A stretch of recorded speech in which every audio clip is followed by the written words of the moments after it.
Welcome to the FasCat podcast. I'm your host, Frank Overton. Some call me the Big Cat. And we are at Jackson's crib this week. The crib. Look at this great painting. I painted this myself. For real? No. You guys, we are podcasting about summertime nutrition this week. And we're at Jackson's house as our studio. So if you're following along live, you'll notice, yes, welcome. Thank you for tuning in. You'll notice that the infamous FasCat head disc wheel that Tom Zerbel rode to fourth in the World Championships is not behind us. We're at a different location. Different location, but a great location nevertheless. Absolutely. Yeah. So anyway, we're here.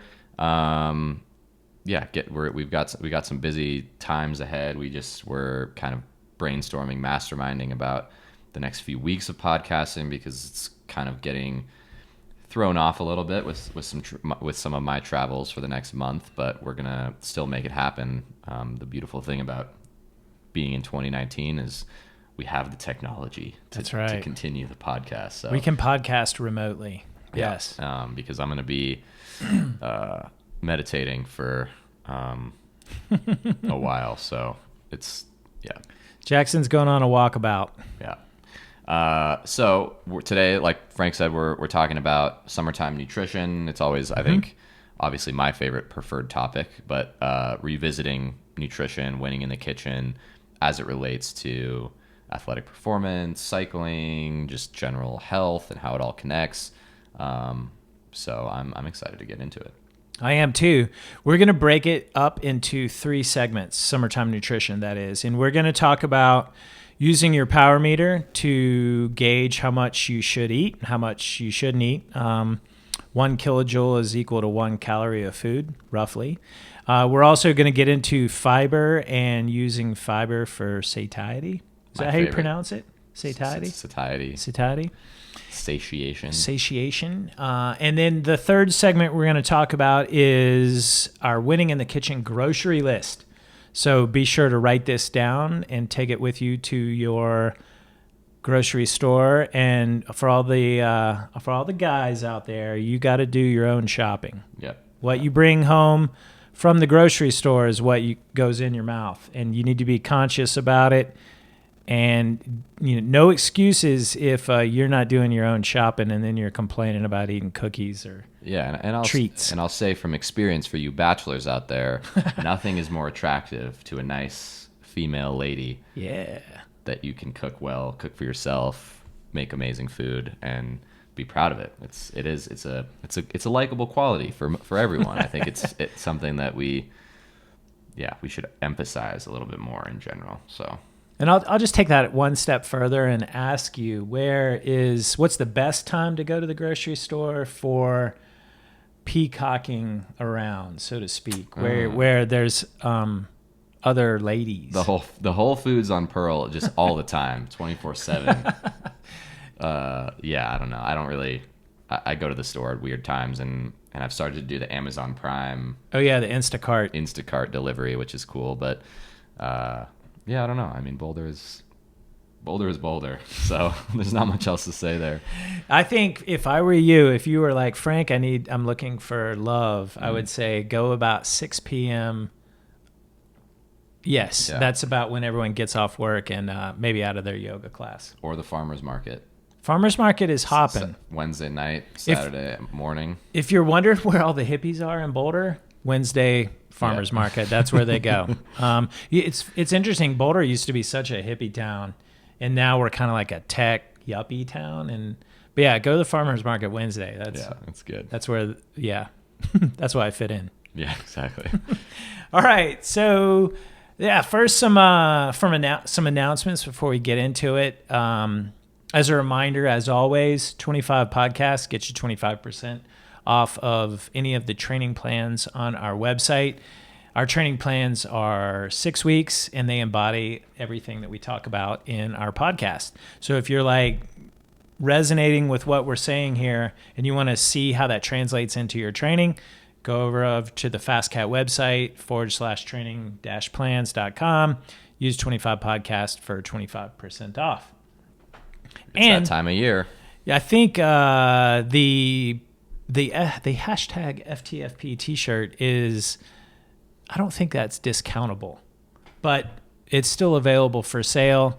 And as a reminder, my 15-year-old, that is her summer job, and we are actually going to run payroll for her tomorrow. Yes, Wow. we're going to have her calculate her hours on a spreadsheet, and she'll just get pay her hourly for her work done. Cool. So for everyone that's ordered a T-shirt, thank you so much. Keeping her Keeping her going. at work. And just coming back to the training plans, I think you said the Steamboat Gravel plan starts July 8th. Correct. So for all of you SBT gravel people, fellow racers, it's a good time to start thinking about that, because it's going to be a big one. And for everyone that's been listening, we've been podcasting now for over a year, and I do recall this time last year, speaking of Steamboat, we were pretty into talking about the Crusher. And go back into our archive and our history and listen to those Crusher podcasts where we break down the course, how to race the Crusher, and just how to do a gravel simulation ride. Yeah. With some good summertime content. There's some good videos on YouTube of me doing like that. There's like a little short film I did with my friend, kind of like breaking down the full Crusher. So that's always fun to watch leading into the race. There's plenty of good content. I didn't even think of that. Yeah, there's some good info out there in the archives about the Crusher, which is coming up, and I'm starting to get a little bit of FOMO about not doing it, but I'll survive. But you got Steamboat and Rebecca's coming at you. Yeah, so I got plenty. You'll get your goodness. fix. I'll get my fix. Yeah. But the Crusher is just such a cool race. So yeah, it's interesting. We were talking about our podcast, calendar and what we're going to talk about. We've already talked about so many like really good topics, and we don't want to like redo that same topic, but if you think about it, it like brings up other topics we can do. And so I think in the future, we're going to podcast about Rebecca's. We owe everyone a Steamboat Gravel podcast about the course, which we missed last weekend because it snowed, believe it or not. Yeah. And one of the things that we were also talking about is the case for meditation. That's coming up. Timely. And then also, I just had a conversation with an athlete yesterday afternoon. He's doing Steamboat, and we were talking about using Strava Live segments for interval training.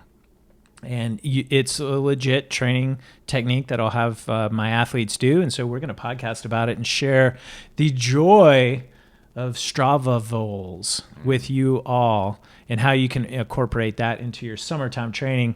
And I'll give you a little teaser that like VO2s in the spring, what we have in our interval plans, they're pretty regimented. It's like 2 sets, 3 by 3 minutes on, 3 minutes off, 6-minute set break. You got to do them between X and Y watts. In the summertime, when you're already in shape, psychologically, that workout's not going to go over so well. That's a big mental match, and so you may want to save that. And you also probably need a little bit more motivation and stimulation. And if you have a favorite Strava segment, a hill that's like 4 minutes long, for example, we did this with our Crusher training. We found what was that? We found that it was Chapman Sunshine to Gold Hill. No, it was 4 mile.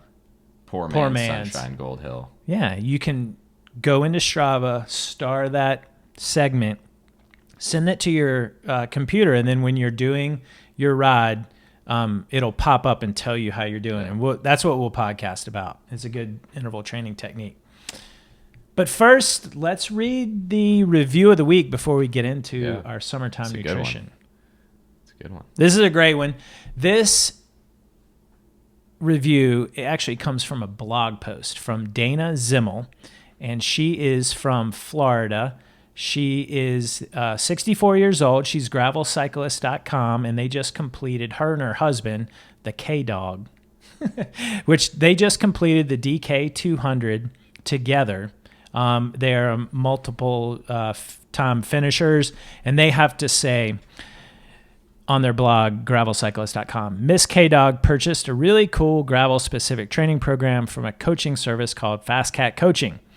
They also have great specific advice for us ancient boomer racers with weekly podcasts. Yeehaw. For decades, I've trained intuitively, eschewing heart rate monitors, power meters, or even speedometers. I felt like I already had a job. Having two is stupid, but I gave it a try, and I found it is not only easier, but it takes less time. You still suffer, just less, as long as you #FTFP. The mainstay of the plan is to build a Hemi-powered aerobic engine by completing intervals riding just below lactate threshold that he cutely calls sweet spot. Oh, that's awesome. They are anything but sweet, but work well on long climbs and long efforts. He also insists we sleep more and take naps every day. Hello? Yes, naps every day. 60-plus gravel cyclists are all over that Shiite already. Awesome. Well, thanks, K-Dog and Mrs. K-Dog, for that wonderful review. Appreciate the love. Yeah, thank you so much. I actually laughed out loud, and I read it twice because it was so funny. That's great. And the blog post is awesome, too. Yeah, go to gravelcyclist.com and check them out. Cool. Well, I think that's all we have for the announcements. Maybe we should just get into it. Okay. I even wore my favorite nutrition nerd shirt today. Nice. It has all the different cruciferous vegetables like broccoli, Brussels sprouts, cabbage. I'm all about that. So you should have winning in the kitchen. one serving of that every day. So this is cool. the daily dozen of the top 12 foods that you should consume every day. Where did you get that? From nutritionfacts.org. Don't ask. Okay. But this is actually a good place to start. Beans, berries, fruits, cruciferous, greens, vegetables, flaxseed, nuts, grains, turmeric, exercise. I want to take a stamp and just stamp winning in the kitchen. Yeah, exactly. This is winning in the kitchen right here. Totally. So, anyway. We'll get into that. But before we get into the stage. winning in the kitchen grocery list, Yeah. first let's talk about your caloric expenditure. And I want to introduce something. Well, first, maybe we should talk about like why summertime nutrition is important, just to kind of like give a little bit of context, because obviously we've talked about winning in the kitchen a lot, nutrition a lot, but summertime nutrition is kind of its own little thing because, we're in the racing season, but maybe we're still have a few extra pounds to lose, or we just want to dial things in, tweak a little bit, revisit our nutrition strategy. Maybe we've fallen off the wagon a little bit. We've fallen prey to the ice cream after the ride. I will admit I had some ice cream last night, non-dairy though, of course. So everything in moderation. Yes. But summertime is a great time, especially as we're starting to ramp up training a little bit. It's a great time to start to think about food a little bit more, Absolutely. and just revisiting the nutrition stuff. And to that point, it's summertime. We're all riding a lot more. In January, February, we're riding a lot less due to the environmental conditions, also just with general periodization. But now it's like, hey, go out and do that 5-hour gravel simulation ride. Go do the 2 hours after work, and you can do that. The days are long, the weather's warm, and you're going to be eating more, and you should be eating more. And you can still eat more and choose to go fast foods, and you can still lean up a little bit. We're not talking a lot, but for everyone out there that wants to maybe lose 1 to 2 to 3 pounds, now's the time to win in the kitchen, eat more vegetables, and if you just eat clean, a lot of times it just comes off naturally from riding more and winning in the kitchen. Yeah. I was about to say eating less, but that's not really right in the context. It's riding more and winning in the kitchen. Right.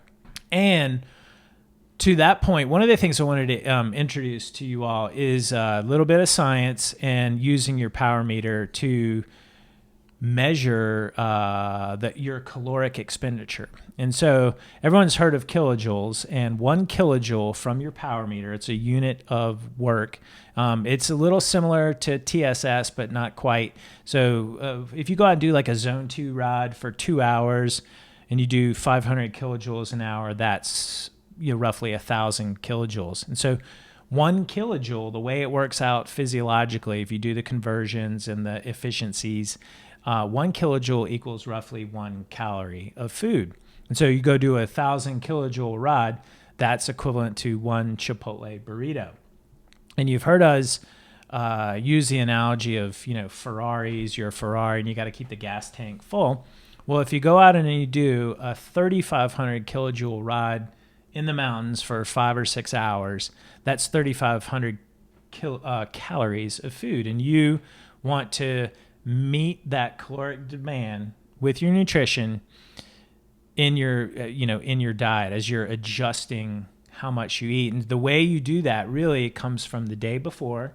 So say like lunchtime on Friday, dinner Friday night, big breakfast Saturday morning, because you can't eat 3,500 calories of food in a 5-hour ride. Yes. That you just can't. Your gut can't absorb that. So you're gonna meet some of that beforehand.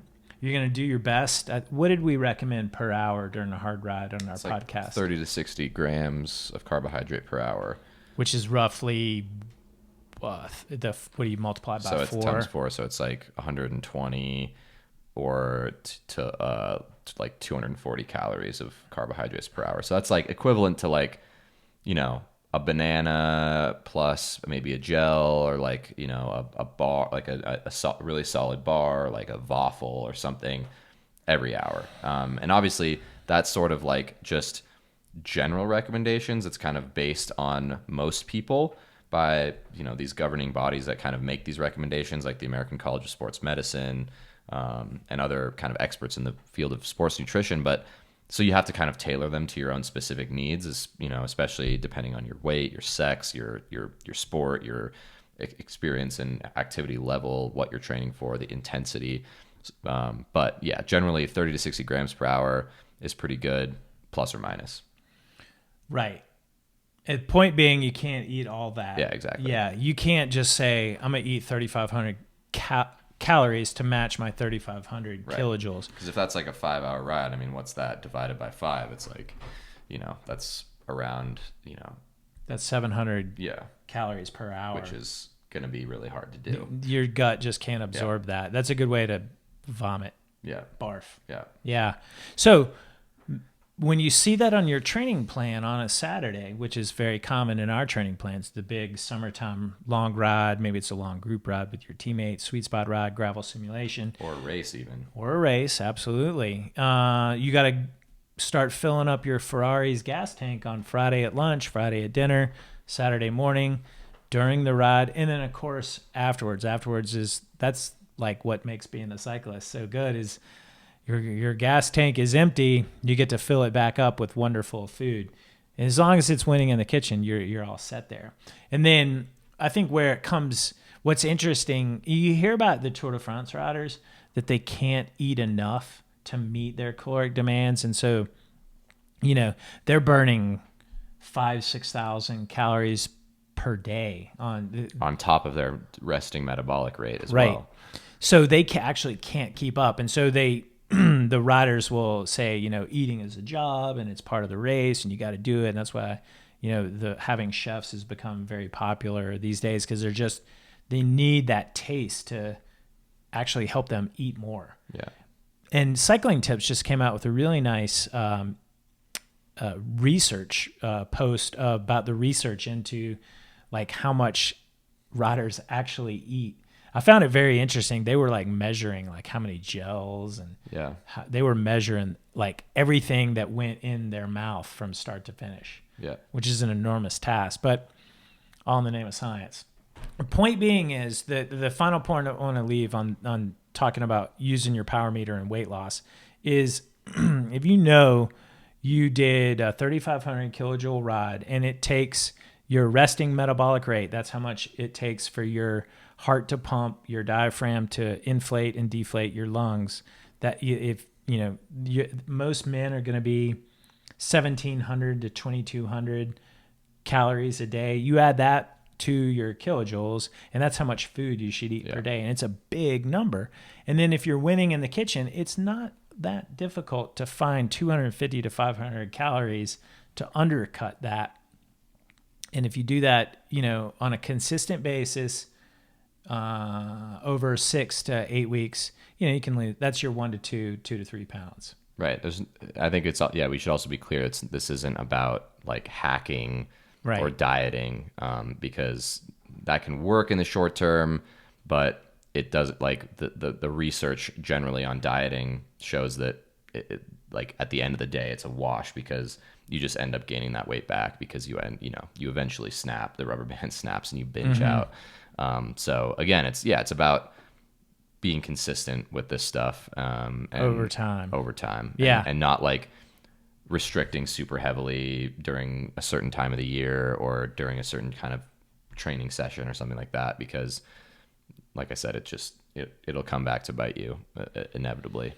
Trying to lose weight aggressively this time of year is a recipe for getting slower. It's going to reduce your power output. Right. But over time, if you bring this into your lifestyle 24/7, 365, that's where you're going to change your body composition and maintain a more favorable weight for your goals. And so a lot of masters athletes, they get really skinny in the summer and then they just lose in the kitchen all fall and winter, and they're back where they started, and then there's just this yo-yo up and down, up and down. But if it's 24/7, 365, you may like gain a kilo in the winter just because you're riding less, but then that comes right back off in the spring. And so for everyone out there, it's like, adopt these habits long term, and that's where you're going to be your svelte, skinny self. Create something sustainable. That's right. That's the key. So I guess, and like, again, kind of just to reinforce the point of like, you don't want to try and emphasize too much the weight loss in the summer, because like we said, it can undermine your recovery. It can cause immune system compromisation. Is that a word? Compromisation. It can compromise your immune system, causing you to get sick, which it doesn't matter how much you weigh if you're sick and out of the big race of the season, because you've been stressing too hard and restricting your food and causing your immune system to shut down a little bit.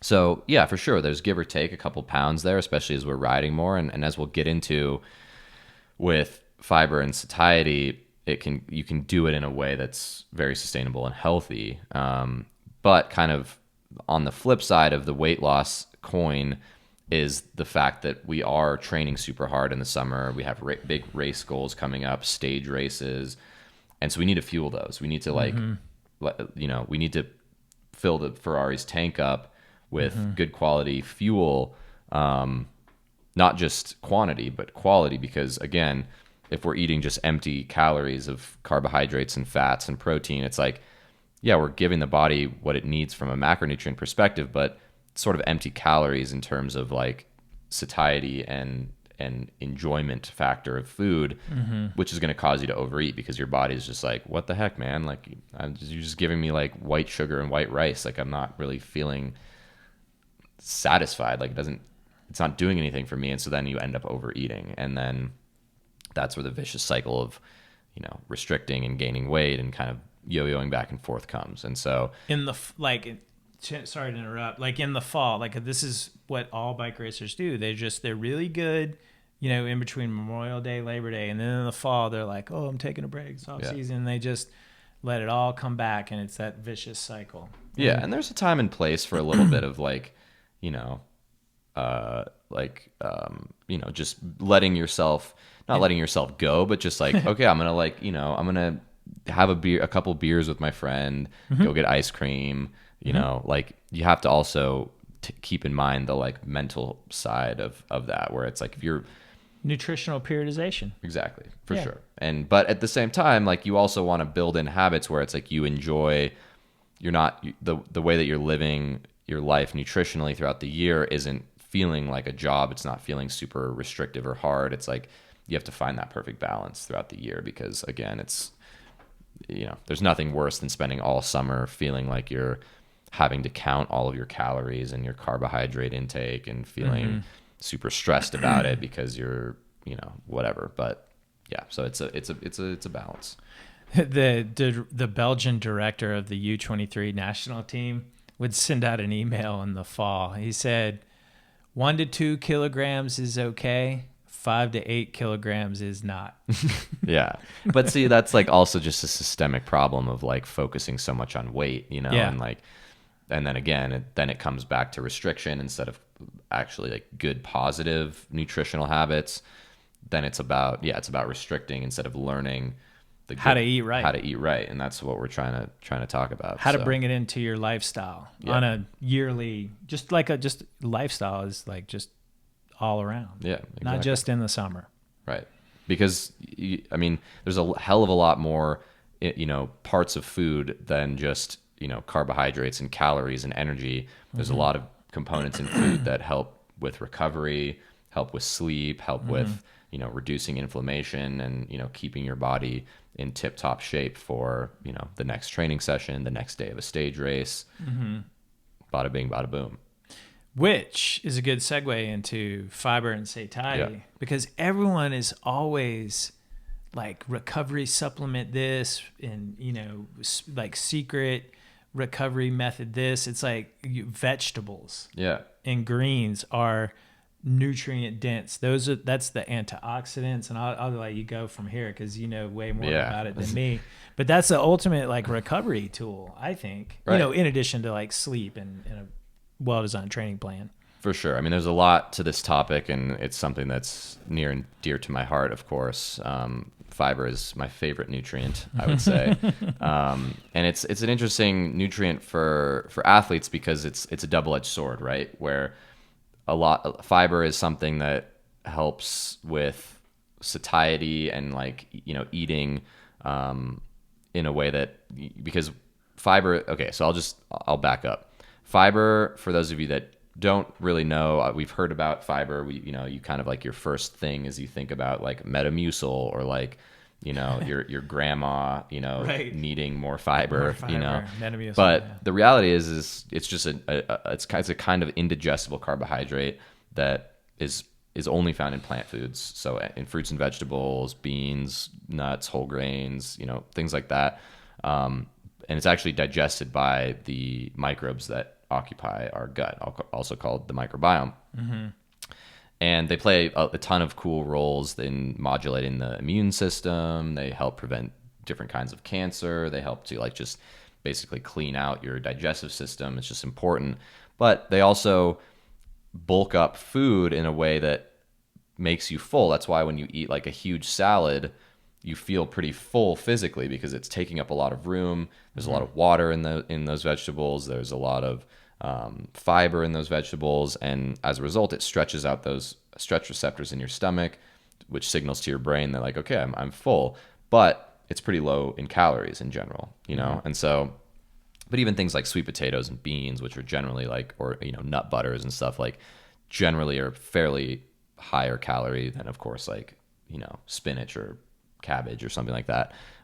Still have fiber, but it helps to keep you satisfied and feel like you're eating a substantial meal without like overeating calories, because it's like what is it, like 100 grams of oil, which is like a tiny amount of oil, will have like 900 calories in it. Oh, it's more nutrient or calorically dense. But 100 grams of spinach is like this massive pile, but has like, maybe 50 calories or something. So it's, that's why you can go, like if you're feeling very hungry, and I know we're not talking about like weight loss strategies, but if you make yourself a big salad, you're going to feel as full as if you have a big plate of pasta. But even if you have a big salad and you add a sweet potato to it or some beans or some rice or something, just to like have, so that you're still getting those carbohydrates that you need to, fuel your training,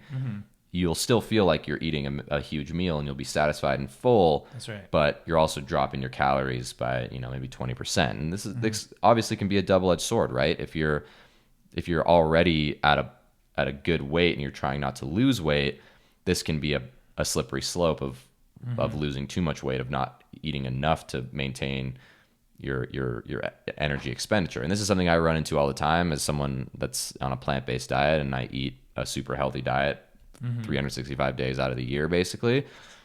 I sometimes find that I can't get enough calories sometimes. Like it's like I'm, training so much, and I just sometimes I just need to eat like a huge bowl of rice because I just like need to catch up, on carbohydrates. So, but I think that it's a very important in terms of, like we were saying earlier, the lifestyle approach to sustainable weight loss or just healthy weight and just health in general, because not only are you, working with that energy, lower calorie density to help with maintaining that healthy weight, but you're also eating foods that are very healthy in general, very nutrient dense, things like purple cabbage and beans and whole grains and fruits and vegetables. Rocket lettuce. Yeah, rocket lettuce. This is not rocket science. It's like, it's pun intended. Could you go into like what like the antioxidants and, like we all know that they're nutritionally good for recovery, but can you go into that just a little bit as opposed to like rice and quinoa and sweet potatoes that lack those nutrients? Well, I mean, like let's take white rice for example. Like white Right. rice is great for just like getting in glucose, like Raw just carbohydrate. carbohydrates into the body, Yeah. but there's nothing else really in there. Like it's just pure carbohydrates, which can be beneficial, especially if you're at a race, because one thing about fiber that we should mention is that while it is super healthy and important, and most Americans in general don't get enough fiber, it can also be detrimental to athletic performance because, especially if you're not used to it, your gut isn't used to it, it can cause some GI distress and issues. And so if you eat like a huge salad before a big hard ride, it's going to be hard for your body to digest that, and you're going to feel like garbage, and you're going to have stomach aches and problems. And it takes a little bit of time to like have your body and your microbiome adapt, because actually the microbiome changes in response to how much fiber you're eating and what kinds of fiber. So it just takes time for that to adapt. But fiber, so basically you just don't want to eat a ton of fiber right before a big race, or even like the night before a big race or something, because your body has to like assimilate that and break it down, and you have to poop it out. And so the last thing you want is to have like this massive, huge, bloated stomach going into a big ride or race. However, like with white rice, there's no fiber in there. So, we've all experienced this, like you're super hungry, you can just pile in the white rice for days, and you just like don't really feel that satisfied, because it's like, it's just kind of, there's no fiber to like help, keep you full. But with things like fruits and vegetables, or like we've talked about it, but like a smoothie bowl, for example, is like my favorite post-workout, where it's like you can still get the same amount of calories and carbohydrates in terms of like macronutrients and protein and stuff from it, but you're also getting these antioxidants and phytochemicals and all of these compounds that are in fruits and vegetables that are just like micronutrients, potassium, calcium, iron, all these really critical nutrients for athletes that aren't found in rice and, well, like refined foods, Right. or like white pasta, things Right. like that.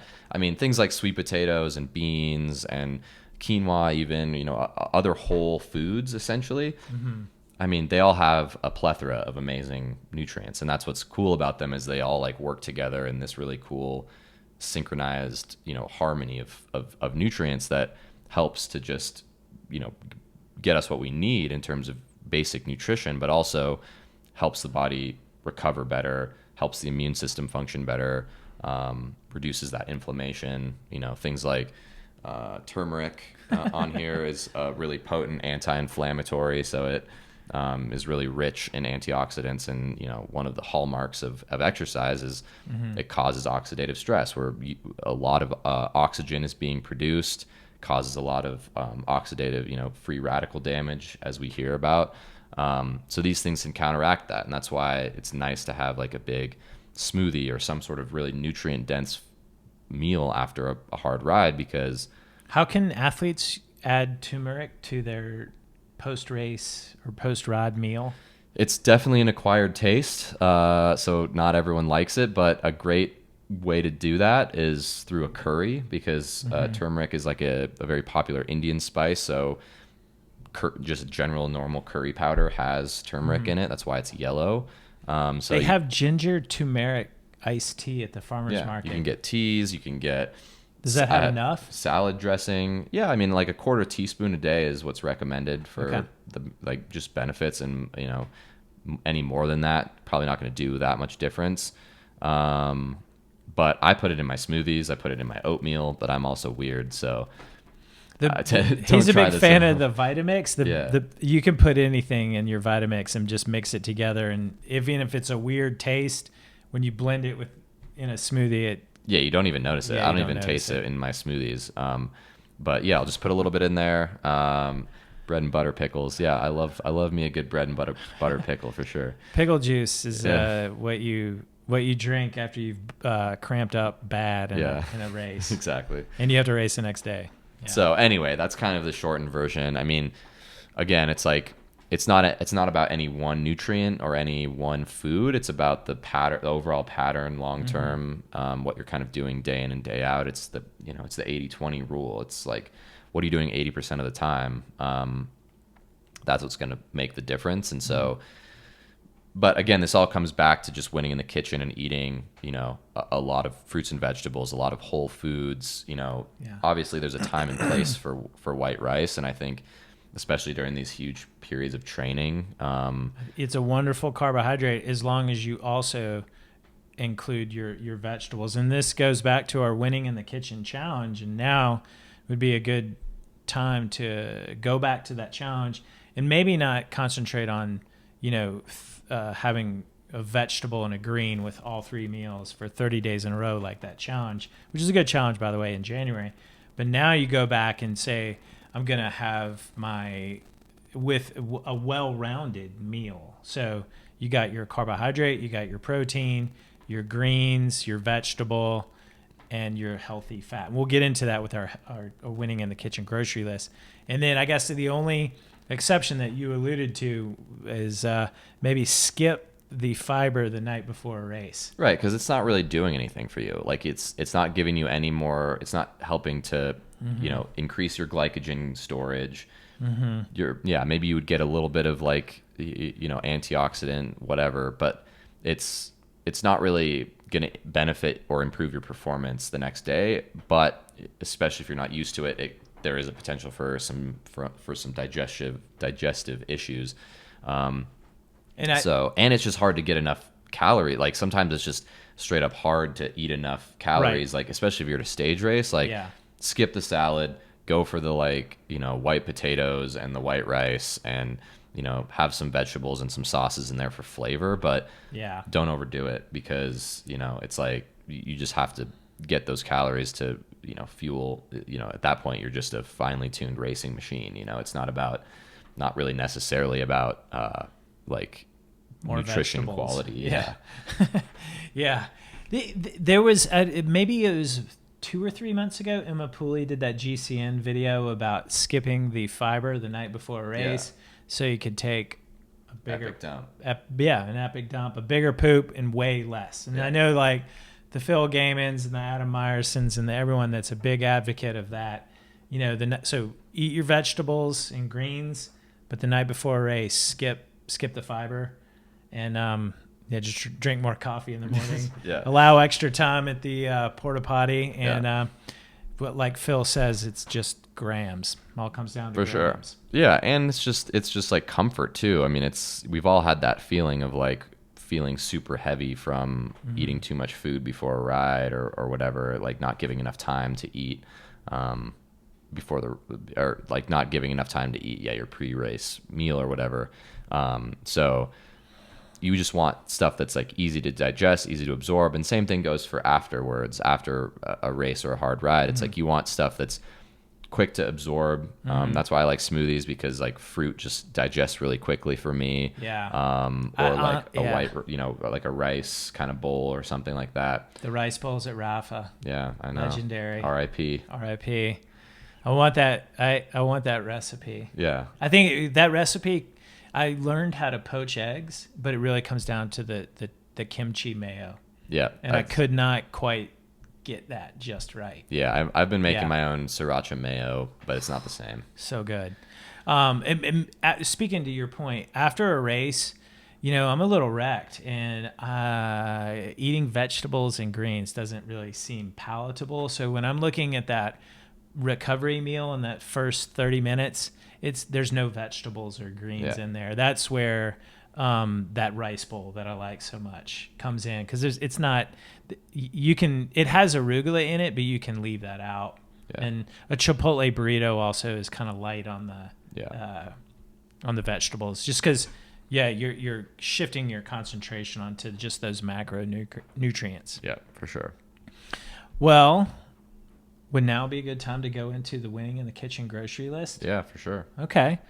So the winning in the kitchen grocery list kind of reinforces what we've been talking about, Jackson's fiber and satiety, but then it also kind of goes to what your T-shirt has, just breaking down all the winning in the kitchen food groups. And what we've broken it down, and I relate to the athletes that I coach nutritionally through, is 4 types of food. And there's veggies, there's greens, and I separate those. There's fruit, and there's carbohydrate, which are technically both carbohydrate. Fruit is carbohydrate. But then there's your protein, and then there's the good fat. So those 6 food groups is the way I have athletes eat, and then, of course, shop, because it begins in the grocery store. And that's what we want to share with you today. So the cruciferous. Yeah. That's well, veggies in general, I think, it's kind of a pick your poison kind of thing. I think, there's obviously so many different kinds of vegetables and, just plant foods in general. And so you have to find your favorites. I think the key is to it can be super overwhelming when you walk into the grocery store and you see the produce aisle and you're like, whoa, what do I do? Right. So find a few that are your favorite, and it doesn't have to be Frank's favorite. It doesn't have to be my favorite. It has to be your favorite, because then if you enjoy it, you're going to eat it more. And so, things like broccoli, asparagus, Brussels sprouts, purple cabbage. Some of my favorites, purple cabbage. Always have purple cabbage on hand. Like a cabbage slaw, when they dice it up, is super good. Yeah. Love that stuff. So that's what I do every day. Just super easy to chop up. Yeah. I mean, the list goes on, but cruciferous vegetables are super healthy just in general, not just for athletes, but very anti-cancer promoting plant foods. So kale is a cruciferous vegetable, Brussels sprouts is a cruciferous vegetable, broccoli, cauliflower, cabbage, all that stuff. To your point about you find something that you like to eat, this is why I break this up into 6 categories, and then I can coach someone on their nutrition through these 6 categories, but give them the option to make their own choice. If you maybe like 10 or 15 years ago, when nutrition coaching was first coming into play for endurance athletes, if you talk to a nutritionist, they would give you a nutrition plan with exactly what to eat. Yeah. And that lasted like 3 or 4 days until you realized that you don't even like that. You don't like that stuff. And so by going through these 6, I guess, food groups, you're going to be able to make your own choices, incorporate them into your own recipes, and you're going to like it. And then you can still follow these principles and concepts, and of course win in the kitchen. Yeah. And so, again, I think a lot of people want silver bullet solutions. They want the food, this new secret hack food is this, the essential secret for weight loss and performance and gain 200 watts at threshold with this supplement. It's that's not how it works. Sorry. Right. I hate to break it to you. It's sexy to say that, and it sells books and supplements, but it's just not how it works. And so that's why you have to be open to trying things and just understand that it's a process. It's a long-term lifestyle choice and commitment to that choice. And so you just have to be N of 1, experiment on yourself, see what you enjoy, and it'll change over time. For sure. You may go 6 months on this, what we're about to give to you, and then you may grow tired of it and discover something new, and then that's an evolution, Yeah. changing your taste buds. For sure. That's kind of I've been doing this winning in the kitchen for like 2 years now, and I'm starting to expand my horizons and discover new recipes. And that's the other thing we should do a podcast on, is like recipes. Yeah, for sure. Winning in the kitchen recipes. I got plenty. We kind of have that with our winning, our what to eat for breakfast. Yeah. We need to keep working on that series. We do. So, well, let me roll through our winning in the kitchen grocery list, and then I can close my eyes. And when I walk into Whole Foods, I like have a lap that I do around Whole Foods. It's like it's my GPS map, and I follow the same Strava route through Whole Foods. I go clockwise to the left and around the perimeter. And then at the very end, only do I go in the aisles, but that's to get like coffee and shop the perimeter. Butter. So from the perimeter, if you're familiar with the Boulder Whole Foods, we'll go clockwise from the left as you enter the door. That's where I get broccoli, asparagus, and Brussels sprouts. And super quick, you steam that broccoli, put it in your quality set of Tupperware. It's always ready for you to go into any meal that you want out of your fridge. Just steam a bunch of broccoli. Asparagus, you can grill that, and then that also goes in my cast iron skillet as I'm cooking my salmon or chicken, and it just takes about 8 minutes. A really nice texture. You can also put that on your grill in the summertime. Brussels sprouts, cut those things in half, put them flat side down in the cast iron skillet. 8 minutes. It's a really nice texture.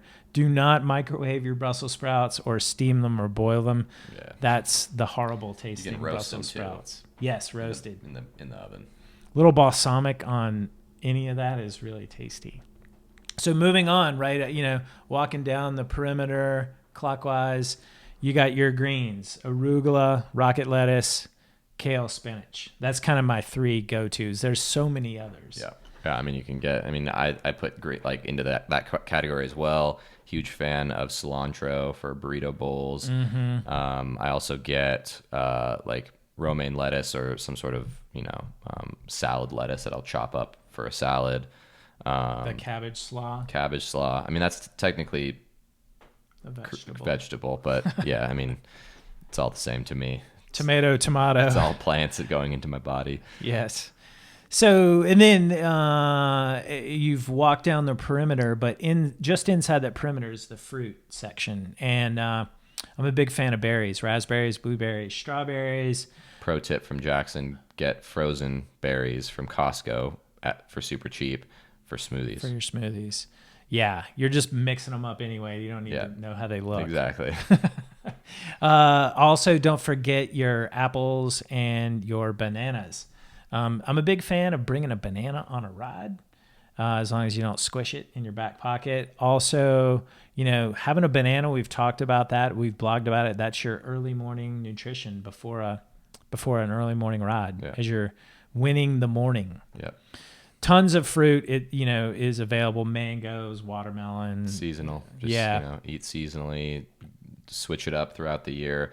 Nothing, I mean, speaking of watermelon, one of my favorite things in the world is like after a super hot ride, like before I leave for the ride, I'll cut half the watermelon, put it in the fridge, come back to a ice cold watermelon half, and just dig straight into that first thing. You're like rehydrating.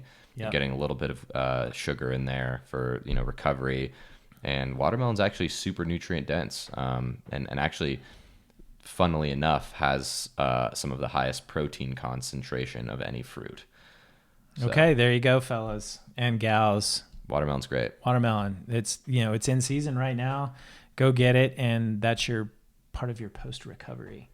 Well, and then fruit is rich in fiber, right? Yep. Speaking of fiber. Yep. So it's mostly, I mean, it has both soluble and insoluble fiber, which are just the two main kinds. But the cool thing about fruit is that there's a lot of people are afraid of fruit because it's like, oh, fructose, and it has all this sugar. But the beautiful thing about fruit is it's like perfectly packaged with water and fiber and all these other nutrients that help to slow that absorption a little bit instead of just like pure, high fructose corn syrup. People like to lump those two things together in the same category, not even close to the same thing. This is the good kind of sugar. Yeah, this is the great kind of carbohydrates, and that's why and also another reason is that they're also fairly easy to digest and absorb, just because they are more of the simple kind of sugars instead of like a complex carbohydrate like a sweet potato or brown rice or something. So right after a ride, it's fantastic to have some fruit because it just like quickly just gets absorbed into the bloodstream, starts that recovery process, starts that glycogen replenishment. Yes. So moving on, number 4, your core carbohydrate. Now this is the big part of your gas tank. This is the rice, the quinoa, the sweet potatoes. This is your oatmeal in the morning. I'm sure there's others. We get asked this a lot. What about regular potatoes? And those are good too. What about barley? There's a million kinds of grains. There's but yeah, I think you don't have to overcomplicate this again. I think that a lot of people, and actually just before you came over here, I just did a whole podcast on my other show about carbohydrates for athletes and just general people. And I think one of the big things right now, and it's been like this forever, I guess, but just this fear of carbohydrates. And carbohydrates is just a type of food. It's not like a good or a bad thing, I think. But like I was mentioning earlier, people like to just demonize all carbs. They're like, carbs, they're making me fat. Like carbs are bad. Avoid carbs at all costs. This, I'm gonna go to get this low carb cracker or whatever it is, and it's like keto crackers. It's like what it's ridiculous. And white sugar is very different than a white potato, is very different than some watermelon, is very different from some oatmeal. And carbohydrates are essential for athletes. They're the primary preferred fuel source for not only the brain but also for intense exercise, especially for cyclists, but I'm not going to get into all of that. But I think, just diversify, get a nice mix of complex carbohydrates, things like potatoes and brown rice, whole grains, fruits. I love rice. I love quinoa. I love the nice, black bean pasta is great. Beans are a fantastic carbohydrate source as well as protein. The black bean quinoa at Whole Foods is some of my favorite. Yeah. Yeah. It's got fantastic. A little corn in there. We haven't mentioned corn. Yeah. So, just, again, it's like you just want to, variety is the spice of life, as they say. Get some variety in all the foods that you're eating. Don't just stick to one type of grain or one type of fruit or one type of protein. It's like, just mix it up and you're going to be fine. Just eat enough. And that's why, this just goes back to, you'll never hear us, give you a nutrition plan. Right. We'll give you recipes, but we're going to really talk from these 6 grocery list items because variety is the spice of life. You got to like it, so forth. So speaking of that, and you're going to have fruit and carbohydrates. This is this is nutrients and food that you should have every day. It's not like you're going to just have core carbohydrates today or just fruit on a different day. You're having all 6 of these every day, all 3 meals per day. Yeah. With the exception of the night before the race. Right. You can still have some like fruit for dessert or something or whatever, but you don't want to be piling in the Brussels sprouts the night before a race. That's for sure. Correct. All right, so 2 more left. We have protein and we have the fat, the good kind of fat. So protein, salmon, chicken, vegetables. Vegan options, vegetarian options are, I just listened to the Scott Tibbett, founder of Tofurkey, How I Built This podcast. Is it tempeh? I think they have a variety of things. A lot of that like processed like meat substitutes are either pea protein, some sort of wheat mixture. But tempeh, tofu. I've also become a big fan of jackfruit. It's jackfruit is this I think it predominantly grows in Southeast Asia, like Thailand or Malaysia. It's the world's biggest fruit. It's like these massive, weird, spiky looking fruits that when harvested before it's ripe, because this is a whole little rabbit hole I'm going into, but the juicy fruit gum was modeled, the flavor of juicy fruit gum was modeled after ripe jackfruit. That's what it tastes like. I've had the pleasure of eating it in Thailand, and it's amazing. But when it's unripe, it's actually like a very meaty kind of texture. And so you can get it in a can at Trader Joe's. It's just a fruit, but it's actually fairly high in protein for a fruit as well. But you break it up, and I like marinate it in like cumin and different spices, salt and pepper, a little maple syrup, and it's kind of like pulled pork texture. So I'll fry that up with some beans, some rice, I just had that the other day for Taco Tuesday. Tuesday. So yeah, jackfruit's great. I really like tofu, and honestly just beans. Like I eat beans every day. That's on here. So number one, tofu is a bean as well. It's soybean. And then, but I love black beans. I love chickpeas, or garbanzo beans. Lentils are fantastic. But yeah, any of those. Me, as far as like, protein choices go, we get asked a lot. I'm a big fan of salmon, wonderful, sustainable source of protein. What makes salmon extra good is that it's rich in DHA, and that's the good kind of fat we'll get into.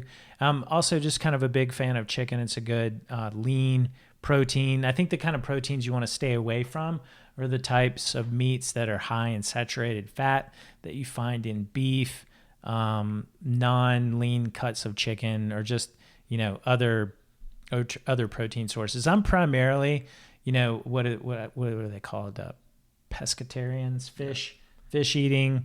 When I get tired of salmon, which I have probably for 80% of my dinner, I like tuna. I get asked about this a lot, but any type of cold water fatty fish is good for you. But I'm also a big fan of tuna, and I love to go out to eat at sushi. Yeah, you can definitely win in the kitchen going out for sushi. But yeah, that's about it. I really stay away from beef, and sorry, cyclocrossers, bacon, and no bacon. Yeah, allowed. And yeah, pork as well. Although I grew up in North Carolina, which has wonderful barbecue. Hog country. Yeah. So moving on, the last this last sixth item on your grocery list should be good kind of fat. And we already mentioned DHA found in salmon. So if you're buying salmon, that you're going to cover your base in that. But avocados, I think that should be a staple for you. So just go out and buy a ton of avocados. They're very good fats. This is the polyunsaturated fats, which are very healthy for you. You want to stay away from that unsaturated fat. That's the unhealthy kind of fat. Yeah. But avocados, guacamole. Hello. Yeah, that's really good for you. I use olive oil when I cook. What do you use? I use olive oil typically. I don't eat a ton of oil just because it's basically the refined, the fat version of sugar. It's a refined concentrated food. Gotcha. And the other thing to notice about fat, especially if we're talking about weight loss, just in terms of an objectively calorically, dense food, fat has more than twice the calories per gram than carbohydrates and protein. So if you're just guzzling the oil and even eating tons and tons of avocados and nuts, or salmon or whatever it is that you're eating, or just you're getting a lot more calorically dense foods, and so that can be also another way to kind of slowly reduce your overall calories. But I'm a huge fan of good fats. I think they're essential. I eat, just because obviously I don't eat salmon or eggs or any of that, I eat a lot of nuts and seeds. So peanut butter, almond butter, flax seeds, hemp seeds, chia seeds, walnuts, nut butters, avocados, all of that stuff. So that's the kind of foods that I think are really great sources of fat. But yeah, it's all about balance again. It's not, don't overdo it. That's right. I forgot to mention almonds. They're huge winning in the kitchen, at least for me. Having almonds and fruit for a snack is quite good. Yeah. And so that is our winning in the kitchen grocery list. If you guys have any questions about that, or if you want to hear our opinion on what about this or that, leave a comment in the comment section or go to our new forum. We have a whole nutrition section, and we'll put this podcast up there and you all can discuss it. But, it's important to Jackson's point is there are many, many more choices than just the what we've highlighted here. And you got to find something that you like and is going to work for you. Yeah. But stay away from the go slow foods. Go slow foods. Don't have them. Yeah. I mean, it just as a refresher, that's the refined sugars. A lot of the foods that come in a box or a bag. And what else did we put on our go slow list? Alcohol, probably. Yeah. Sorry. Ice cream, cookies. Yeah, the ice cream and cookies fall into the no sugar for me. I mean, that's just what is anything that's got sugar in it that covers such a broad range. I don't go into anything like that. You have to be a sugar detective. If you go and you get your almond butter, there's going to be, say there's 4 choices in the grocery store. I guarantee you 3 of them have added sugar in them. Yeah. And so the Marantha's almond butter is really one of the few choices that the ingredients should just say almonds and almonds. Yeah. Yeah.